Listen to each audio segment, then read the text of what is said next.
Ilir Dinellari është një personazh i njohur në qytetin e Korçës edhe për shkak të disa pozicioneve që ka pasur dhe vijon të ketë në shërbimin publik. 61 vjeçari ka vendosur të ndajë me ne një nga periudhat më të vështira të jetës së tij, që ka të bëjë me një sëmundje të vështirë. Dinellari u diagnostikua me kancer të zorës së trashë 9 muaj më parë, kohë kur tregon se bota e tij u shemb. Ka rreth 9 muaj që u diagnostikova me kancer të zorës së trashë. Dua ta kujtoj se përsëri preken. Pritet njeriu në ato momente, gjithsesi mbështetja e njerëzve të familjes, shok, miq, bashkëpunëtor, mjek, staf, kontribuon aq shumë në anën time morale sa unë rimora veten shumë shpejt dhe vendosa të luftoja për të fituar betejën me kancerin. Pasi kreu vizita e kontrolle të ndryshme, Dinellari vendosi t'ia besoj kurimin e tij mjekëve në spitalet shtetërore, aty ku kreu operacionin e nevojshëm, e më pas zgjodhi Korçën për të kryer disa seanca të gjata e të mundimshme të kimioterapisë. Dhe kështu që ardha konsultova me doktoreshin Sidën, cilën e falenderoj. Më ardhi më tregovi kushtet e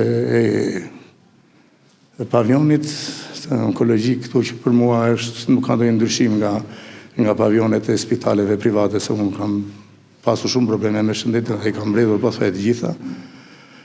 Stafi i mrekullueshëm i 2 infermierëve, Ketit dhe Andit, të cilët vetëm me buzëqeshje dhe me ngrohtësi na i bënin më të lehtë pjesën e kimioterapisë. 61 vjeçari bën thirrje edhe qytetarëve të tjerë që vuajnë probleme të ngjashme, t'i besojnë stafit shëndetësor në spitalet shtetërore, por edhe mjekimeve, të cilat thotë se janë cilësore dhe efektive. Në prezencë më janë bërë tërë ilaçet, përzierje dhe të gjitha në prezencë time dhe të bashkëshortes time. Unë bëra rreth 5 muaj kimioterapi,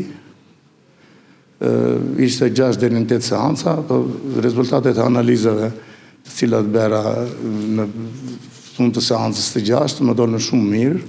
Njëkohësisht më rekomanduan për të bërë dhe skanerin, bëra dhe skanerin edhe ai më doli shumë mirë dhe përfundimisht unë nuk bëra 8 seanca, po bëra 6 dhe them se fitova betejën.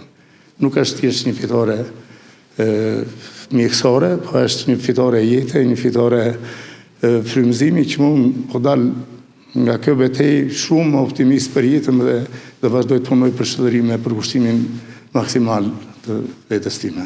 I bëj thirrje që të gjithë të vinë të trajtohen në shtet se mjekimet janë aq të mira sa bëhet. Stafi është i mrekullueshëm edhe të vinë të aprovojnë tek e fundit. Dinellari sot e ka fituar betejën me kancerin, pasi përgjigjet e analizave të kryera kanë dalë pozitive. Ai është mirënjohës për të gjithë shërbimin e marrë nga mjekët dhe infermierët në pavionin e onkologjisë në Korçë, por sigurisht mirënjohës për familjen e miqtë e tij, të cilët i qëndruan pranë në këto çaste të vështira.